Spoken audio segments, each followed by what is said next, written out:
दोस्तों, माँ लक्ष्मी जी को मनाने के लिए हम दीपावली पर तो कितने सारे यत्न करते हैं, कितने सारे उपाय करते हैं, लेकिन उसके बाद हम उन्हें भूल जाते हैं। 100 में से 2-4 लोग ही ऐसे होंगे जो दिवाली के बाद भी माँ लक्ष्मी जी की साधना करेंगे, उनकी पूजा करेंगे, उनके मंत्रों का जाप करेंगे और बाकी के लोग पूरे साल माँ लक्ष्मी जी की आरती भी नहीं करेंगे। क्या ये सही है? क्या सिर्फ एक दिन पूजा करने से माँ लक्ष्मी जी प्रसन्न हो जाएंगी? बिल्कुल नहीं। गलतियाँ हम खुद करते हैं, फिर दोष भगवान को देते हैं। अगर आप पूरे साल माँ लक्ष्मी जी की श्रद्धा भाव के साथ आराधना करते हैं तो कोई कारण ही नहीं बचता कि वो प्रसन्न ना हो, क्योंकि माँ लक्ष्मी जी बहुत सरल हृदय वाली हैं। साल में हम एक बार ही उनकी पूजा कर लें तो भी वो हमें बहुत कुछ देती हैं, और अगर हम पूरे साल उनकी आराधना करेंगे तो वो हमसे चाहे कितनी भी रूठी हुई क्यों ना हो, अवश्य ही प्रसन्न होंगी और हमें सुख समृद्धि प्रदान करेंगी। तो दोस्तों, आज मैं आपको माँ लक्ष्मी जी की ऐसी ही एक पूजा के बारे में बताऊंगी। साल में कई मौके ऐसे आते हैं जब हम माँ लक्ष्मी जी की पूजा अर्चना कर सकते हैं, जैसे कि अमावस है, एकादशी है, पूर्णिमा है या फिर प्रत्येक शुक्रवार को। इनमें से आप अपनी सुविधा के अनुसार कोई भी दिन चूज कर सकते हैं जिस पर आप माँ लक्ष्मी जी की विधि विधान से पूजा करें, उनके मंत्रों का जाप करें। दोस्तों, ये पूजा बहुत आसान है, कोई भी व्यक्ति इस पूजा को कर सकता है। आज मैं आपको एक ऐसा पाठ बताने जा रही हूँ जिससे आप अपनी कोई भी कामना, कैसी भी कामना हो, उसे आप पूरी कर सकते हैं। वो पाठ आपकी जन्म जन्मांतर की दरिद्रता को भी दूर करने वाला है। इसके पाठ से आपकी दरिद्रता का संपूर्ण रूप से विनाश हो जाएगा। और अगर आपकी कोई कामना है जो लंबे समय से पूरी नहीं हो रही है, कोई ऐसी कामना जो कि बहुत ही कठिन है, जैसे कि सरकारी नौकरी पाना है, इस प्रकार की कामनाएं भी इस पाठ से पूरी हो जाती हैं। और वो पाठ है श्री सूक्त का पाठ। जी हाँ दोस्तों, श्री सूक्त का पाठ आपकी दरिद्रता को दूर करने वाला, आपको मनोवांछित फल देने वाला, आपके मन की समस्त कामनाओं को पूरा करने वाला होता है। लेकिन मेरे कुछ भाई बहन नौकरी के लिए परेशान हैं, सरकारी नौकरी के लिए प्रयास कर रहे हैं, लेकिन उन्हें सरकारी नौकरी नहीं मिल पा रही है। तो उसके लिए आज मैं इसका दूसरा प्रयोग भी बताऊंगी, जिसे अगर आपने पूरे विश्वास के साथ मेरे बताए अनुसार कर लिया तो मेरी गारंटी है कि आपको सरकारी नौकरी अवश्य मिलेगी। और अगर आपकी कोई दूसरी कामना है तो उसके लिए भी आप इस प्रयोग को कर सकते हैं। दोस्तों, श्री सूक्त का पाठ ऑलरेडी इतना ज्यादा शक्तिशाली होता है, और अगर ऊपर से इसे संपुटित करके पाठ किया जाए तो ये बहुत ही ज्यादा पावरफुल बन जाता है और पूरे पाठ का फल भी कई गुना बढ़ जाता है। इसके पाठ से अगर आप कोई बिजनेस करते हैं तो उसमें आपको चमत्कारिक लाभ प्राप्त होंगे। और अगर आप कर्ज की वजह से परेशान हैं, मान लीजिए आपने कर्ज ले लिया है, आप उसे चुका नहीं पा रहे हैं, तो उस कर्ज से भी आपको मुक्ति मिलेगी। घर में अगर किसी प्रकार की निगेटिविटी होगी तो वह भी दूर हो जाएगी। और माँ लक्ष्मी अगर किसी वजह से आपसे रूठ गई हैं तो वो भी इसका पाठ करने से प्रसन्न हो जाती हैं। लेकिन एक बात का हमेशा ध्यान रखें कि अगर आप कुछ पाने के लिए कोई प्रयोग कर रहे हैं तो ऐसे में अगर आप सोचेंगे कि हमने पूजा कर ली, उपाय कर लिया, अब सब ठीक हो जाएगा, तो अब तो हमें कोई मेहनत करने की जरूरत ही नहीं है, तो बस यहीं पर आपका काम खराब हो जाता है। क्योंकि ये सारे उपाय, ये सारे प्रयोग सिर्फ आपकी मेहनत को बल देते हैं, आपके प्रयास को सफल बनाते हैं। यानी कि अगर मैं सीधे शब्दों में कहूँ तो ये प्रयोग सफलता की गारंटी होते हैं। बट अगर आप कोई मेहनत ही नहीं करेंगे, अपनी तरफ से कोई प्रयास ही नहीं करेंगे, तो इनसे आपको कोई लाभ नहीं मिल पाएगा। तो आप अपनी तरफ से मेहनत में कोई कसर मत छोड़िए, अपना बेस्ट दीजिए और बाकी सब कुछ परमात्मा पर छोड़ दीजिए। क्योंकि गीता में साफ साफ लिखा है, कर्म करो, फल की चिंता मत करो। इसलिए आपका फोकस कर्म पर होना चाहिए, ना कि फल पर। एक बार आप ऐसा करके देखिए, फिर आप देखेंगे कि कैसे मैजिकली चीजें आपके जीवन में घटित हो रही हैं। भगवान को आप खुद जाकर बोलेंगे कि हमें जितना मिला हम उसके काबिल भी नहीं थे। लेकिन उस परमात्मा को हर रोज धन्यवाद देना ना भूलें। अगर ध्यान से देखेंगे तो उस परमात्मा ने बहुत कुछ दिया है हमें। तो दोस्तों आइए अब जान लेते हैं इस प्रयोग के बारे में कि इसका पाठ कैसे करना है और कब तक करना है। इस श्री सूक्त का पाठ आपको एक मंत्र से संपुटित देकर करना है और वह मंत्र है ओम श्रीम ह्रीम श्रीम कमले कमलालये प्रसीद प्रसीद श्रीम ह्रीम श्रीम महालक्ष्मी नमः। दोस्तों ये महालक्ष्मी का मूल मंत्र है और बहुत ही ज्यादा शक्तिशाली माना जाता है। इसका अकेले ही पाठ करना बहुत लाभकारी होता है और अगर श्री सूक्त में इसका संपुट दे दिया जाए तो फिर तो सोने पे सुहागा हो जाता है। दोस्तों मैं इसका पाठ करना भी आपको बताऊंगी, लेकिन उससे पहले मैं आपको इसका विधान बता देती हूँ। इसका पाठ आप कब कर सकते हैं।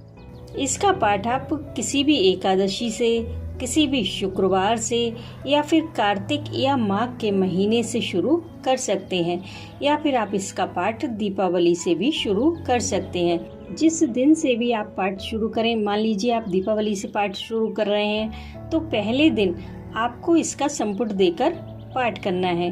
फिर आपको प्रत्येक अमावस्या पर इसका संपुट देकर ही पाठ करना है और बाकी दिन आपको इसी मंत्र का, जिसका संपुट दिया गया है, ओम श्रीम ह्रीम श्रीम कमले कमलालये प्रसीद प्रसीद श्रीम ह्रीम श्रीम महालक्ष्मी नमः, इस मंत्र का 108 बार जाप करना है रोजाना।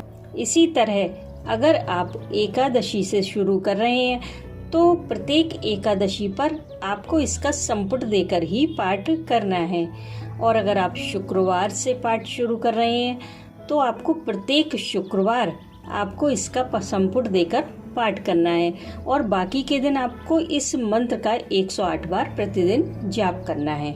और हाँ दोस्तों, एक बात और क्लियर कर दूं कि जिन लोगों के पास समय है तो वो तो इस मंत्र का 108 बार जाप करें, बट जिनके पास वाकई में समय नहीं है वो इसका 51 या फिर 21 बार भी जाप कर सकते हैं, कोई प्रॉब्लम नहीं है।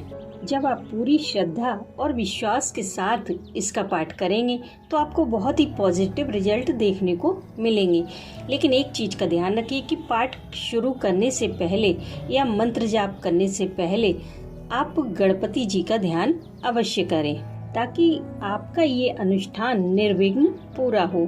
उसके बाद आप 11 बार ओम नमो भगवते वासुदेवाय का जाप करें, क्योंकि माँ लक्ष्मी जी विष्णु भगवान के बिना कहीं नहीं जाती। इसलिए आपको अगर उन्हें बुलाना है तो विष्णु भगवान के साथ ही बुलाना होगा। उसके बाद आप इस पाठ को शुरू कर सकते हैं। दोस्तों ये श्री सूक्त ऋग्वेद का दिया हुआ सूक्त है। इसमें 16 श्लोक हैं। इसका पाठ आप संस्कृत में ही करें और कोशिश करें कि उच्चारण ठीक हो। बाकी तो माँ केवल आपके भाव ही देखती हैं। और हाँ, एक बात और, अगर आप सरकारी नौकरी के लिए इस पाठ को कर रहे हैं तो आपको 16 पीली कौड़ी चाहिए, और अगर आप धन प्राप्ति के लिए या किसी और कामना के लिए इस पाठ को कर रहे हैं तो आपको 16 कमलगट्टे चाहिए। ये आपको श्री सूक्त के प्रत्येक श्लोक के बाद माँ के चरणों में चढ़ाते जाना है। बाद में इन्हें उठाकर आप लाल कपड़े में बांधकर रख लें और हर बार पाठ करते समय इन्हीं का प्रयोग करें। नए नहीं लेना है आपको, इन्हीं कौड़ियों का और इन्हीं कमलगट्टों का प्रयोग करना है। और हाँ दोस्तों, अगर आपको इनमें से कोई चीज ना मिले तो बिल्कुल भी परेशान नहीं होना है। आप 16 गुलाब के फूल ले सकते हैं, वो मार्केट में इजीली मिल जाते हैं, और माँ के चरणों में कौड़ी और कमलगट्टे की जगह प्रत्येक श्लोक के बाद गुलाब के फूल अर्पित कर सकते हैं। दोस्तों इस साधना को आप पूरे 1 साल करिए। जिस चीज की आपने कल्पना भी नहीं की होगी वो भी हासिल होगी आपको। इतना चमत्कारी पाठ है ये। 1 साल के बाद इसका हवन कीजिए। हवन की विधि मैंने आपको बताई है। 1 साल के बाद आप खुद आएंगे कमेंट करने कि आपको कितना फायदा हो रहा है। तो चलिए मैं अब इसका पाठ करना भी आपको बता देती हूँ। ओम गं गणपते नमः। ओम नमो भगवते वासुदेवाय नमः। ओम श्रीम ह्रीम श्रीम कमले कमलालये प्रसीद प्रसीद श्रीम ह्रीम श्रीम महालक्ष्मी नमः। ओम हिरण्यवर्णां हरिणीं स्वर्णरजस्रजां चन्द्रां हिरण्मयीं लक्ष्मीं जातवेदो म आवह। ओम श्रीं ह्रीं श्रीं कमले कमलालये प्रसीद प्रसीद श्रीं ह्रीं श्रीं महालक्ष्मी नमः। ताम्मा आवह जातवेदो लक्ष्मीमनपगामिनीं यस्यां हिरण्यं विन्देयं गामश्वपुरुषानहम्। ओम श्रीं ह्रीं श्रीं कमले कमलालये प्रसीद प्रसीद श्रीं ह्रीं श्रीं महालक्ष्मी नमः। अश्वपूर्वां रथमध्यां हस्तिनादप्रमोदनीं श्रियं देवीमुपुहवे श्रीर्मादेवी जुष्टाम्। ओम श्रीं ह्रीं श्रीं कमले कमलालये प्रसीद प्रसीद श्रीं ह्रीं श्रीं महालक्ष्मी नमः। कामशोष्मितां हिरण्यप्रकारामार्दां ज्वलन्तीं तृप्तां तर्पयन्तीं पद्मे स्थितां पद्मवर्णां तामिहोपहवे श्रियम्। ओम श्रीं ह्रीं श्रीं कमले कमलालये प्रसीद प्रसीद श्रीं ह्रीं श्रीं महालक्ष्मी नमः। चन्द्रां प्रभासां यशसा ज्वलन्तीं श्रियं लोके देवजुष्टामुदारां तां पद्मिनीमीं शरणं प्रपद्ये अलक्ष्मीमें नश्यन्तां तां वृणे।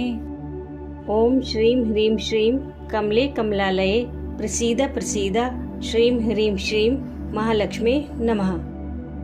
आदित्यवर्णे तपसोऽधिजातो वनस्पतिस्तवा वृक्षोऽथ बिल्वः तस्य फलानि तपसा नुदन्तु या अन्त्राया शुभाया लक्ष्मीः। ओम श्रीं ह्रीं श्रीं कमले कमलालये प्रसीद प्रसीद श्रीं ह्रीं श्रीं महालक्ष्मी नमः।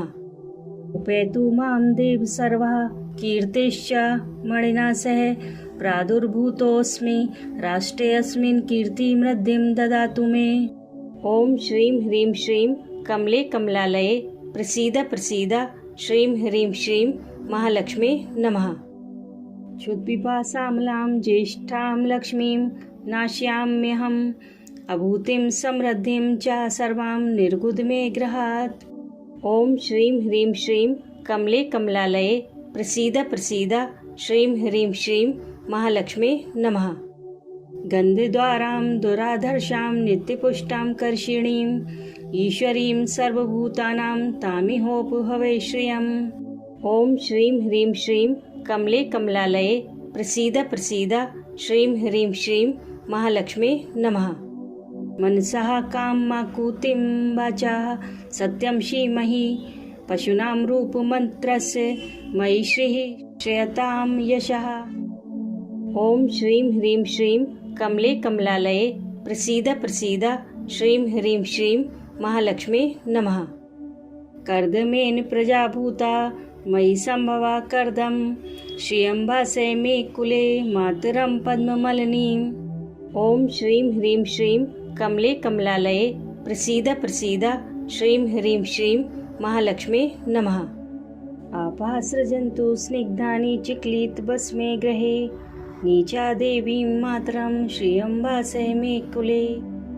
ओम श्रीं ह्रीं श्रीं कमले कमलालये प्रसीद प्रसीद श्रीं ह्रीं श्रीं महालक्ष्मी नमः। आद्रां पुष्करणीं पुष्टिं पिङ्गलां पद्ममलिनीं चन्द्रां हिरण्मयीं लक्ष्मीं जातवेदो म आवह।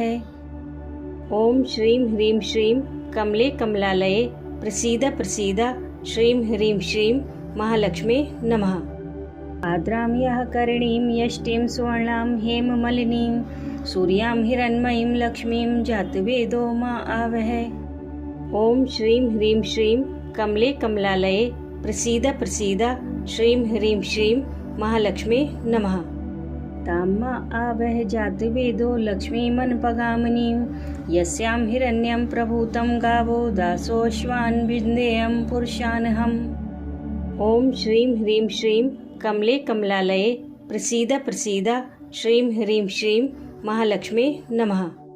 या शुचि प्रियतो भूत्वा जुहुयादाज्यमन्वहं सूक्तं पंचदशचं च श्रीकामः सततं जपेत्।